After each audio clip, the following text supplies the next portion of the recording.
Everyone, हर हर महादेव। तो स्वागत है आपका मेरे यूट्यूब चैनल पे और इस ब्लॉग पे। मतलब ये पहली बार ऐसे मैं सामने से ब्लॉग नहीं, मतलब आगे ब्लॉग शुरू होगा यहाँ पे, बट इस तरह से मैंने अभी तक बनाया नहीं है। सो थोड़ी सी ऊपर नीचे हो तो माफ़ करिएगा। एक्चुअली इस ब्लॉग में मैं बताने वाली हूँ आपको, इससे आपको थोड़ा सा आइडिया लग गया होगा। ये हमारे जो बाबा महादेव के केदारनाथ धाम का छोटा सा सैंपल है। तो इससे आइडिया लग गया है कि मैं बाबा केदारनाथ धाम के तीर्थ यात्रा होकर के आई हूँ। हर हर महादेव। तो ये होता है ना कि आप बहुत टाइम से किसी चीज़ को प्लान कर रहे हो, वो नहीं होती है, और जब नहीं प्लान कर रहे हो तो अचानक से प्लान बन जाता है। तो मेरे साथ भी कुछ ऐसा ही हुआ। मतलब चाह तो मैं बहुत टाइम से रही थी कि जाना है, लेकिन जब ये प्लान बना तो एकदम से हो गया। तो इसमें मैं आपको वही बताने वाली हूँ कि हम कैसे, मतलब ट्रैक वगैरह कैसे था, ऊपर यात्रा, और कब जाना चाहिए कब नहीं जाना चाहिए, जाने के लिए आपको क्या क्या रूट्स वगैरह आपको लेने हैं। तो नहीं जाना चाहिएगा तो आपको पता है कि जब द्वार बंद होते हैं, अभी दिवाली तक द्वार खुले रहेंगे, द्वार बंद होने के बाद जाने का कोई वैसे भी फ़ायदा होता नहीं है। और आपका रजिस्ट्रेशन भी स्टार्ट हो जाता है अप्रैल से जब द्वार खुलते हैं। तो फेवरेबल टाइम यही है कि आप अपना अप्रैल, मई, जून, जुलाई, अगस्त को थोड़ा सा अवॉइड करें, क्योंकि इसमें बारिश बहुत ज़्यादा होती है। हमारे जानने वाले जिनसे हमने पूछा, तो मतलब अभी गए हैं, हम जब मुझसे पहले गए थे तो मैंने उनसे पूछ लिया था कि आप कैसे कैसे आए वहाँ पे, जो भी चीज़ें हैं थोड़ी बहुत बेसिक सी जानकारी तो उसी तरह की मैं आपको यहाँ पे दूंगी। बिकॉज जो पहली बार जा रहे होते हैं उनके दिमाग में काफ़ी कन्फ्यूज़न होता है। तो मैंने इसको शुरू किया यहाँ हरिद्वार से। हरिद्वार की भी काफ़ी मान्यता है। यहाँ त्रिदेव का वास बताया जाता है। गंगा मैया पहाड़ों से यहाँ से प्लेन से स्टार्ट होती हैं, प्लेन में बहना, हरिद्वार से ही वो प्लेन की तरफ बढ़ जाती हैं। तो आप भी अगर हो सके तो हरिद्वार से ही शुरू करिए। हरिद्वार आप बाई बस, बाई ट्रेन पहुंच सकते हैं। बाई अपना खुद से भी अपने वाहन से आ रहे हैं तो यहाँ रुकिए, गंगा मैया में अपना स्नान करिए, उन्हें प्रणाम करिए और फिर अपनी यात्रा आगे शुरू करिए। इसके बाद हमारा नेक्स्ट डेस्टिनेशन जो होगा वो सोनप्रयाग होगा। सोनप्रयाग का भी सेम वही, अगर आप हरिद्वार तक आए हो उसके आगे अगर आप पब्लिक ट्रांसपोर्ट भी यूज़ कर सकते हो, बस बाई बस जा सकते हो। सोनप्रयाग से आगे आप अपने वाहन से या फिर आपको खुद के प्राइवेट उससे नहीं जाओगे। सोनप्रयाग से आगे आपको वहीं की लोकल शेयरिंग वाली गाड़ियाँ मिल जाती हैं जो कि 50 रुपीज़ पर पर्सन लेती हैं, जो आपको गौरीकुंड उतार देंगी और गौरीकुंड से आपकी यात्रा शुरू हो जाती है। स्टे करने के लिए आपको अगर सोनप्रयाग में करना है, अगर आप लेट पहुँचे हो वहाँ कर सकते हो, या फिर गौरीकुंड में भी अवेलेबिलिटी होती है रूम की। और अगर आप बाबा के पास जाकर ही रात में रुकना चाहते हो, जैसा कि हमने किया था, तो आप रात में वहाँ पर भी स्टे कर सकते हो। आपको डोरमेट्री और शेयरिंग रूम मिल जाएंगे जहाँ पे 5-6 लोगों की बेडिंग एक साथ होती है। और 300 हार्डली आपको 500 मैक्सिमम होगा, 500 रुपये पर पर्सन आपका पड़ेगा। आप ऐसे शेयरिंग में लेते हो तो, और बाकी आपका नेगोशिएट आप जैसे कर सको। तो ये वादियों का आनंद लेते हुए हम आगे की तरफ बढ़ रहे थे। हरिद्वार से हमारा नेक्स्ट पे सोनप्रयाग की तरफ। तो जो मेन डेस्टिनेशन है वो तो है ही सुंदर, लेकिन ये जो बीच की यात्रा है, ऊंची ऊंची वादी ये बाबा की, यहाँ से भी बड़ा मनोरम दृश्य आपको दिखते हैं सारे बीच में। हमारे टाइम पे भी लैंडस्लाइड्स के कुछ बीच बीच में अवशेष मिले थे, क्योंकि बारिश के टाइम पे होता है थोड़ा बहुत तो। और फिर उसके बाद में हम आगे की तरफ बढ़ते हैं। तो आप बीच में अभी इसका आनंद लीजिए नज़ारे का।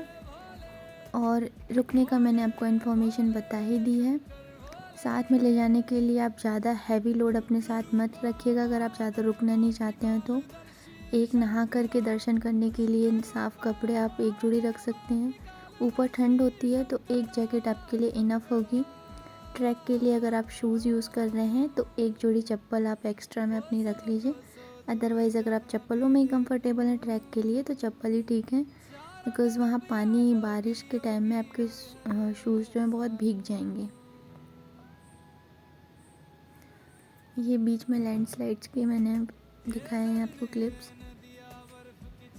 और साथ में हमारी नदी भी चल रही थी। हम नदी के सोर्स की तरफ बढ़ रहे थे ऐसा लग रहा था, बिकॉज़ यमुनोत्री और गंगोत्री भी ऊपर ही हैं, जो छोटे 4 धाम में आती हैं, जहाँ से यमुना का उद्गम है। यमुनोत्री गंगा जी जहाँ से हैं, गंगोत्री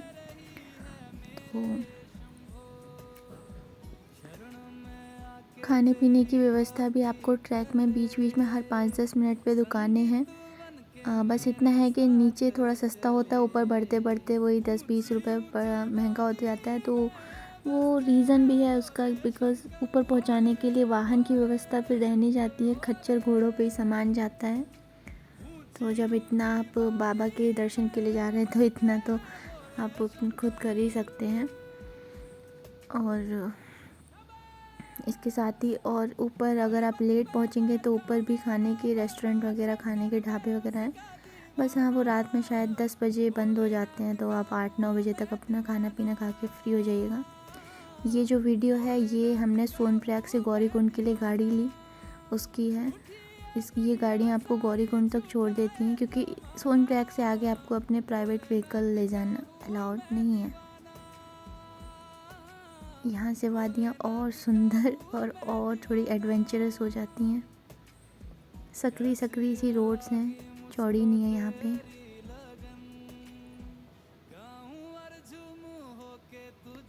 बगल में पहाड़, दूसरी तरफ खाई। ये इंडियन आर्मी भी ऊपर सामान पहुँचा रही है। और जब द्वार खुलते हैं बाबा के, तो जो वहाँ सेरेमनी होती है वो भी आपको पता होगा शायद कि इंडियन आर्मी वहाँ पे वो सेरेमनी, उस इवेंट को ऑर्गेनाइज़ करती है। ये हम गौरीकुंड पहुँच चुके थे उस गाड़ी से, और ये गौरीकुंड में लोग नहा रहे हैं।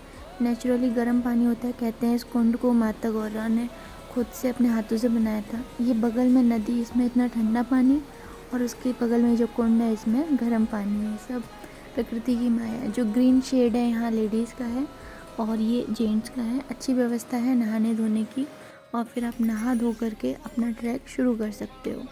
गौरीकुंड में मार्केट है, अगर आपको कुछ लेना हो जैसे रेनकोट वगैरह, तो 100-200 रुपये में रेनकोट यहाँ मिल जाते हैं। प्लस मैं सजेस्ट करूँगी कि ये जो स्प्रे वगैरह होती हैं मूव बायोडेक्स, वो भी अपने साथ ले लीजिए। अगर आपको ज़्यादा दिक्कत हुई, घुटने वगैरह दर्द होंगे, तो आप यूज़ कर सकते हैं। और 1-2 पेन किलर भी रखिएगा, क्योंकि बहुत चलने की या फिर चढ़ने की आदत नहीं होती है जो प्लेन में लोग रहते हैं। इन सुंदर नज़ारों के साथ में हम ट्रैक शुरू कर दिया था। बादल ऐसे लग रहे थे शाम को तो कि हम जैसे बादल में अंदर घुसते चले जा रहे हैं, क्योंकि 18 से 20 किलोमीटर आपको लगातार ऊपर चढ़ना होता है। शूज़ का मैंने आपको बता दिया है, या फिर यहाँ पे ऐसे शूज़ भी मिलते हैं ना जो थोड़े प्लास्टिक या फिर रबड़ के होते हैं, आप वो भी ले सकते हो। गौरीकुंड की मार्केट में मिल जाएंगे। उससे ये होगा कि हमारे शूज़ जब भीग गए थे तो काफ़ी दिक्कत हो रही थी वापस जब आए थे, तो या फिर एक जोड़ी चप्पल होती तो तब भी ठीक था। और बीच में गर्मी भी लगेगी तो आप अपना जैकेट रेनकोट उतार सकते हो, सुंदर नज़ारे मिलेंगे। और डंडा तो साथ में रखना ही है, ये तो साथ ही होता है चढ़ाने के लिए ऊपर।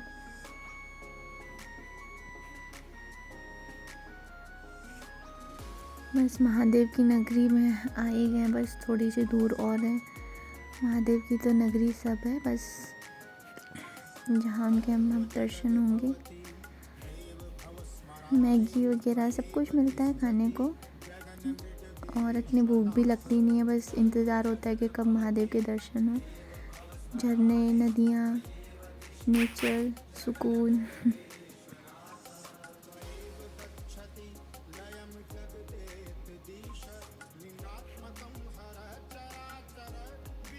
रजिस्ट्रेशन भी आपको पहले ही करा लेना होता है जब आप गौरीकुंड से यात्रा शुरू कर रहे होते हो। वो एक स्लिप जैसी देते हैं और आपका वहाँ नाम वगैरह नंबर नोट कर लेते हैं, एक कोई ऐसी इमरजेंसी हुई तो। महादेव आपने दर्शन कर ही लिए होंगे। ये मैं पहुँच चुकी थी, ये सुबह का है, हम रात में पहुँच गए थे। सुबह नहा धो करके बाबा के दर्शन करने के लिए आए, और ज़्यादा क्राउड नहीं था तो अच्छे से दर्शन भी हो गए बाबा के। देख रहे हो ना कितनी सुंदर वादी में आकर के बाबा हमारे रुके हैं। यहाँ आकर के तपस्या की हमारे बाबा ने। यहाँ दर्शन देते हैं हमें। यहाँ आकर के आपको आपकी सारी थकान मिट जाएगी, पैर जो भी आपके दर्द किए होंगे, जितनी भी थकान होगी, इस नज़ारे को देखकर ही ना सारी थकान आपकी गायब हो जाती है। एक अंदर से इतना सेटिस्फेक्शन, इतनी सुकून होता है अंदर। और ये भी है कि आप चाहे कितनी भी प्लानिंग कर लो, जब तक ये नहीं बुलाएंगे तब तक आप जाने से रहे, और जब ये बुलाएंगे तब आपकी प्लानिंग हो चाहे ना हो, आप अपना बैग उठाओगे और चल दोगे। मुझे खुद विश्वास नहीं हो रहा था कि मेरा प्लान बन गया और मैं जा रही हूँ अब ऊपर। हर हर महादेव। महादेव की कृपा आप सभी के ऊपर बनी रहे, और आप सब भी आइए, बाबा के दर्शन करिए। भगवान बाबा आपको जल्दी से बुलाएं अपने दर्शन के लिए। हर हर महादेव।